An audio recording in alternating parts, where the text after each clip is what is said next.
Good afternoon, everyone. Much of Indian scripture is meant to be either chanted or be sung.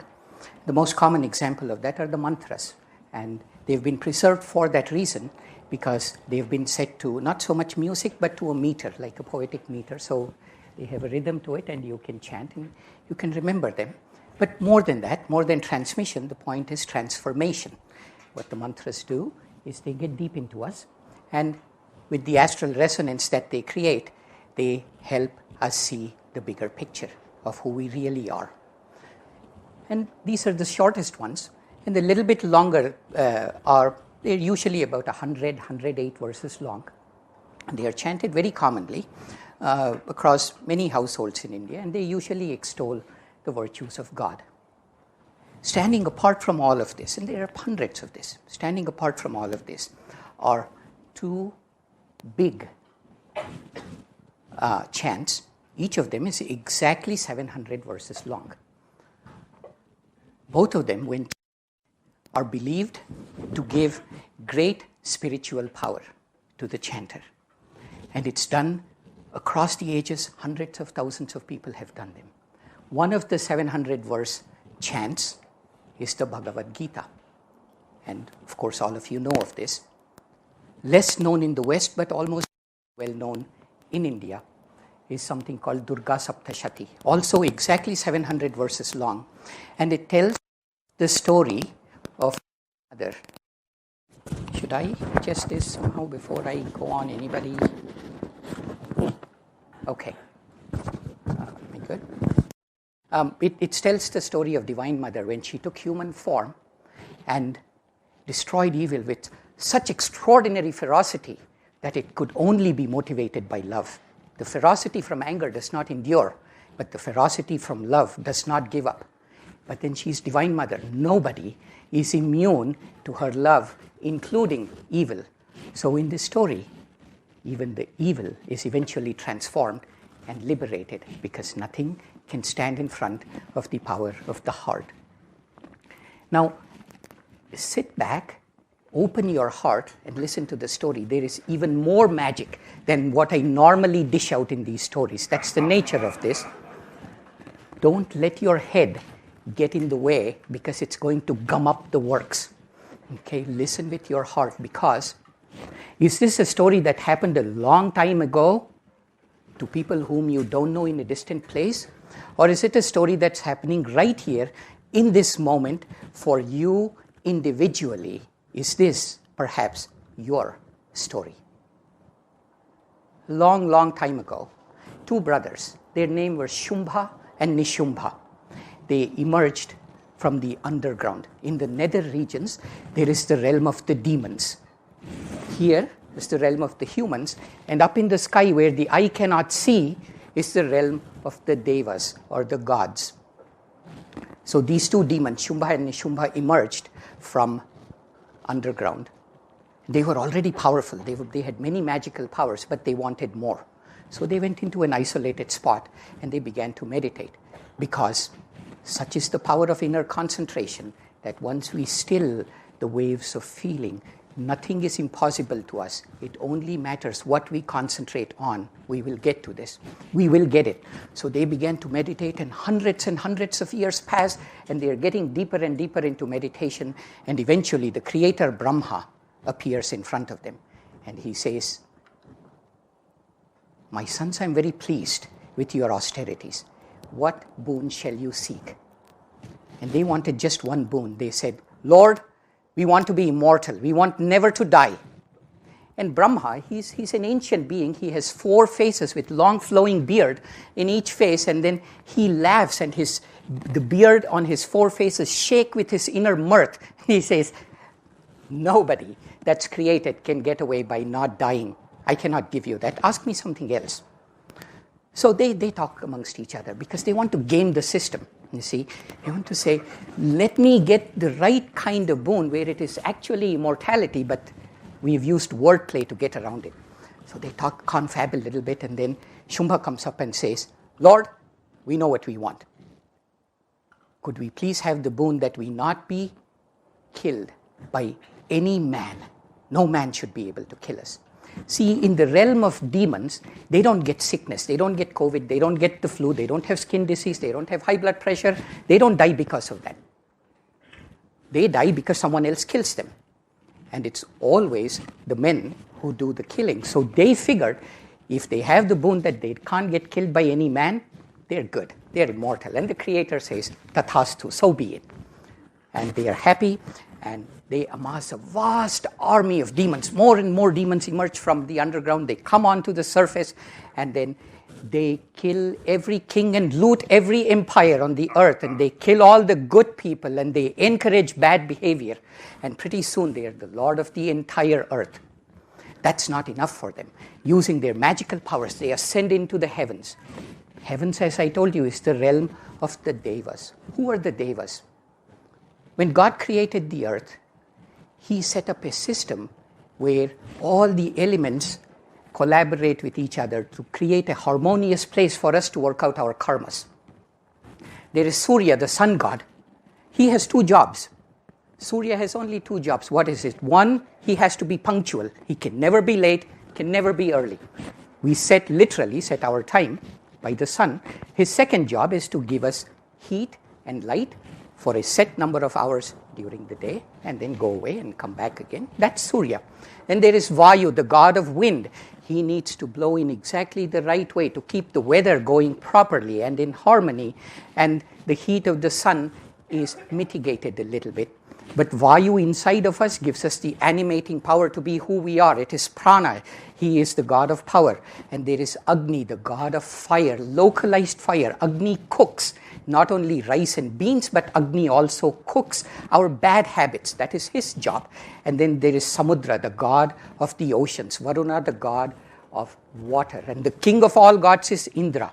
Indra is the god of rain, because without rain there is no food, and without food there is no creation.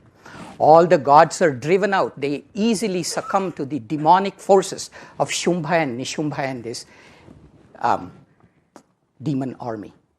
Now when the gods go out of heaven, winds are off kilter. There is tsunamis and hurricanes and tidal waves and cyclones, and rivers flow in the opposite way, and rains happen at odd times. There is famine and flooding, and the earth is restless, and the earth begins to heave. There are earthquakes and fumaroles and volcanoes. Everything is in chaos. And the Devas, who are very sattvic people, all they want to do is take forward the mandate that the Creator had given them. They are very, very distressed. They don't know what to do. And so they go deep into the Himalayas, because they know that deep in the Himalayas, amidst the snow-covered peaks, and in those beautiful mountain meadows, Divine Mother is very, very close by. So they go into the Himalayas, and then the sun and the moon and Jupiter and Mars and Venus and the god of rain and wind and fire, they all begin to pray to Divine Mother.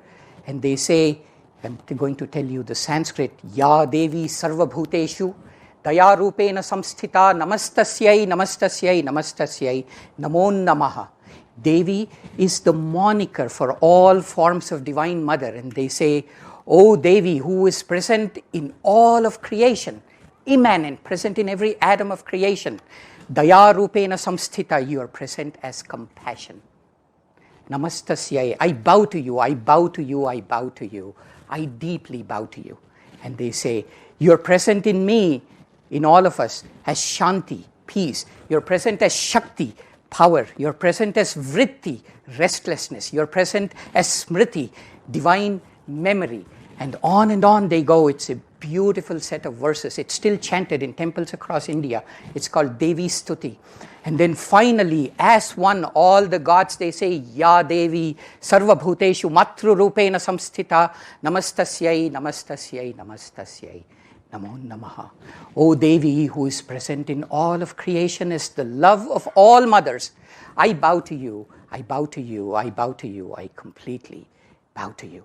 Swami Kriyananda used to chant this when he gave talks in India. And then the meadows begin to shimmer with an ethereal light. The river begins to shimmer. Bands of light streak across the sky, and the peaks of the Himalayas are aglow with a divine light, and all this light coalesces into a large pillar of light, and from that pillar emerges Divine Mother in human form. Her name is Durga. And Durga is sitting on a lion. Imagine a lion that is as wide as the valley itself. And on that lion, Durga is sitting wearing the finest of silk robes with the pleasing color of red. Her skin is the color of fire, and her eyes are wide and filled with infinite love, and her hair is long and beautiful. She has 8 arms, and in each arm she is holding a weapon except one, and the 8th arm is raised in benediction, in blessing to all of creation. And she says in a voice that rings like a bell and echoes across the meadows and valleys, Devi, Durga, she says, "My beloved children, the call of your love has beckoned me to this place. I already know what you want. Don't worry. I will destroy evil and restore order to earth." All of this was being listened to by a little demon who was hiding in the cracks amidst the rocks. He was a spy whose job was to shadow the devas and then report back as to what happened to his overlord. So this little demon walks into Shumbha's main palace. Then he says, what would he report? Did he say he saw Divine Mother? No, he didn't. Here's what he said. He said, "Lord, I saw the most beautiful woman I have ever seen. You possess all the great gems in the world. You have to possess this gem of a woman." We see beauty in nature. Our own lower tendencies want to possess it. We see it as a possession that we have. Whereas the devas, the higher tendencies, say, "Divine Mother, behind the beauty of a flower, I see your love." So Shumbha says, "Of course you are right. Thank you for bringing me this news. Take the good news back to this beautiful woman. Tell her that I, Shumbha, have chosen her as my wife. How convey this fortune to her." And the demon walks back. He goes up to Devi and he says, "I got good news for you. My Lord Shumbha wants to get married to you. Come right away. Here's the chariot, and then here's some clothes so you can get cleaned up," and on and on. So then Durga looks at him, and she's laughing inside, because she who wears the universe as merely a garment, how could she be possessed by one person, no matter who that is? But she's laughing inside. Outwardly, she says, "I'm very honored by this proposition. But then, like a silly person, I made a vow among my friends that I'll only marry a man who defeats me in battle. So I know this is weird. I know this is odd, but this is a vow that I made, and your Lord will understand. I cannot go against it. Will you please go tell him to come right away and defeat me in battle? And if he cannot do so, he can go back from under the rock from which he crawled out of." This is quite literally, because he came from underground. So the demon goes back. And then Shumbha is a little bit disturbed by this course of events. He's not used to rejection. So he snaps his fingers, and then he calls 2 of his most feared generals. One of them is known as Chanda, and the other one is known as Munda. And these 2, don't let the names fool you, they are extraordinarily powerful demons who have hardly been defeated in battle. And using their magical powers, they gather an army of 120,000 demons, and then they manifest themselves in this broad Himalayan valley. And Durga is sitting there, and immediately they shoot arrows, and they throw spears and swords and all kinds of weapons at Durga. They come to her like a monsoon cloud. And Durga, her skin darkens for just a moment, and her eyebrows knit as if in passing anger. And from the brow of Durga comes the anger personified of Divine Mother. Out comes Kali. Kali is huge in form, as tall as the mountain. She has dark skin, long matted hair that is cascading down her broad back, and she is wearing a garland of skulls, a macabre ornamentation that she has. And in her 4 arms, one of them has a sword, the other has a noose, and the third has a beheaded head, and the 4th is raised in benediction. What to make of her? And Kali looks at this monsoon cloud of weapons that are coming towards her and Durga, and she and she has a long, red, lolling tongue.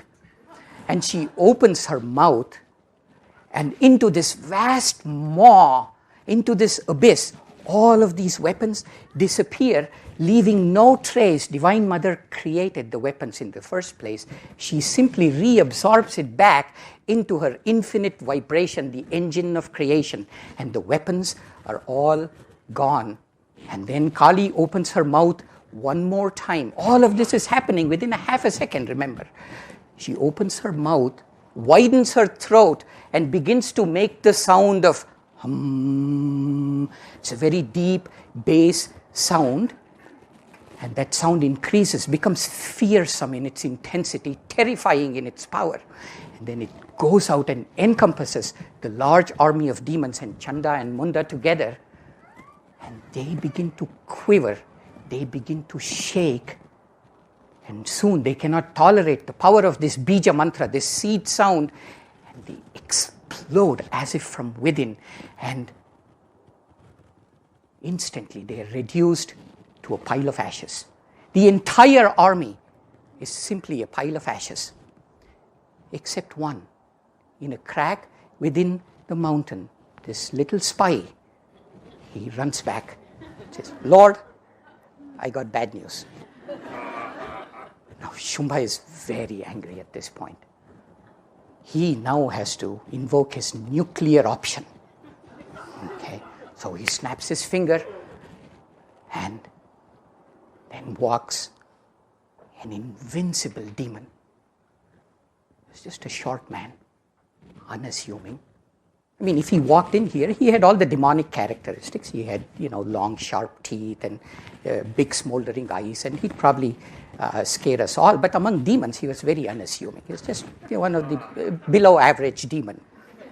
And he walks in. His name was Rakta Bija, blood seed. And he says, "Lord, why did you beckon me?" And Shumba says, "I'm sorry to tell you, but we seem to have an enemy that only you can conquer." And then he describes Durga and he says, "Go to the Himalayas, try not to harm her. I still expect to have her as my bride. It wouldn't do if we have to, fix her up in some way. So do your best, but then get her to me." And Rakta Bija instantly goes, this diminutive little demon, even his sword it's a little bit blunt, it's really not that much of a big deal. And then he goes up to Durga, and then Durga unleashes a mortal arrow at him. It comes, Divine Mother's arrow, how could you avoid it? It comes to him at great speed, strikes his heart, and blood spurts out of his heart in a great big fountain, lands on the valley floor, and with every drop of blood emerges another Rakta Bija. Where there was one, now there was 1,000, and then Divine Mother shoots another 1,000 arrows precisely targeted, and it hits them all, and now there's 1,000,000. And within 2 seconds, there's 100 million Rakta Bijas, no longer diminutive, It's become invincible. Any attempt to kill him makes him immortal. What kind of a strange creation is this? So all the Rakta Bijas are running towards Divine Mother. Durga on one side and Kali on the other side. And Durga looks at Kali, and a silent exchange happens between them, and Kali nods. And Durga sends 100 million arrows in the blink of an eye. They just manifest from her entire body, one after the other, and they are all precisely targeted with the guidance powers of the sound of Om. They cannot miss. So they just go into all of these Rakta Bijas, all the 100 million of them. Simultaneously, Kali, remember she had the long red tongue, she begins to grow it. It reaches underneath the feet of every one of the Rakta Bijas. It crosses the meadows, climbs up the ridges, occupies the bottom of the river. Nothing is now devoid of Kali's tongue. And all of Durga's arrows comes into all of these 100 million demons. And they all spurt blood, and not a single drop of blood falls anywhere except on Kali's tongue. There's a gigantic sucking sound, and Kali sucks all the blood, and the invincible blood seed Rakta Bija lies dead. All the other forms vanish, and only the one diminutive form is now dead, looking pale and fragile. Kali withdraws her tongue. All of this is being watched by this one little demon hidden in a crack in a rock. He goes back, Lord, I got really bad news for you. Things are not going well. Hearing this, Shumbha is now shaking with anger. He himself comes in front of Durga. Kali stands aside. This is not her battle. Divine Mother radiates love. You see, you have to tune in to the paradox here. Shumbha, the very personification of I, mine, and evil, is battling with Divine Mother, the very personification of love and yoga and unification. So they begin a battle, the likes of which the world has never seen before and has never seen since. They abandon the limiting confines of the earth and rise high into the heavens because they need that kind of space, and they begin to battle. Their magical weapons of all sorts fly from Shumbha, and then Divine Mother easily resists it. Durga doesn't care. But then a curious thing begins to happen. Shumbha begins to notice that Divine Mother isn't really trying to kill him. She is only one step ahead of him. That's all. Whenever he gets another wellspring of strength and invokes new weapons and fights harder, Durga fights back just a little bit more, but she isn't really trying to kill him. He realizes that there is a power here that if it simply stretched itself a little bit, flexed a little bit, he would be gone. But this is a new feeling to him, and that too from a woman. But then she isn't trying to kill him. She is just modulating, throttling her response to be just a little bit more. And then this goes on for 100 years. He keeps fighting. And then eventually he makes some headway, gains some ground, as they say in battlefield terminology. And he comes closer to Durga. And then Durga looks at him. And she says, amidst the din of battle, the voice of tinkling bells, she says, my son, how long are you going to fight me? This can go on. I can probably kill you, but it won't end. You'll come back again, and eventually we'll fight. This is our destiny. This can keep going on for millennia. And if you remember it, you will remember that it has happened before.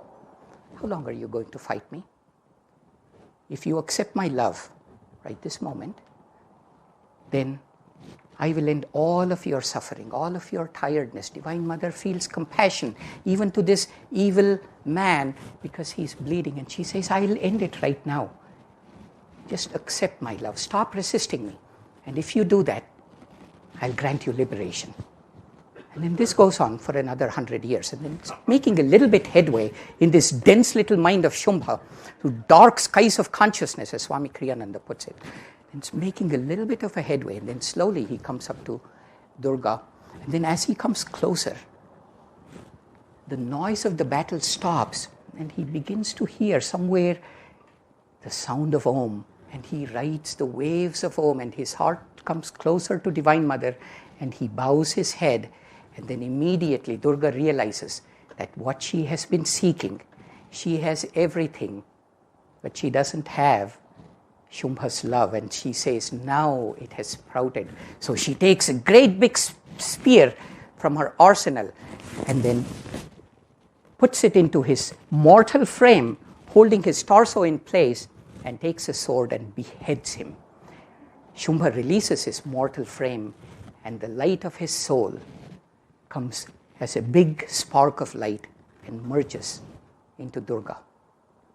And so it was that untold thousands of years ago, amidst the lonely peaks of the forbidding Himalayas, Durga, Divine Mother in human form, vanquished the evil demon, Shumbha. She stands here right now amidst us. And if we ask her, she's willing to come into our heart, into the convoluted mountains of likes and dislikes that we have in our heart. She is right there. And if we ask her, she's going to come, but it's not an easy thing, because she is going to kill Chanda and Munda, sloth and laziness, and Rakta Bija, the never-ending seed of desire. She is going to kill it. And then she will keep asking. Will keep asking. Will you accept my love? Will you surrender to me? If you do right this moment, I'm going to end your suffering and grant you liberation. Divine Mother keeps asking us, right this moment, will you accept my love? If so, I will end your suffering and grant you liberation. How will we answer? Ya Devi Sarva Bhuteshu Matru Rupena Samsthita Namastasyai Namastasyai Namastasyai Namo Namaha. O Devi, who is present in all of us as the love of Mother, we bow to you, we bow to you, we bow to you. We completely surrender to your love. Om Shanti, Shanti, Shanti.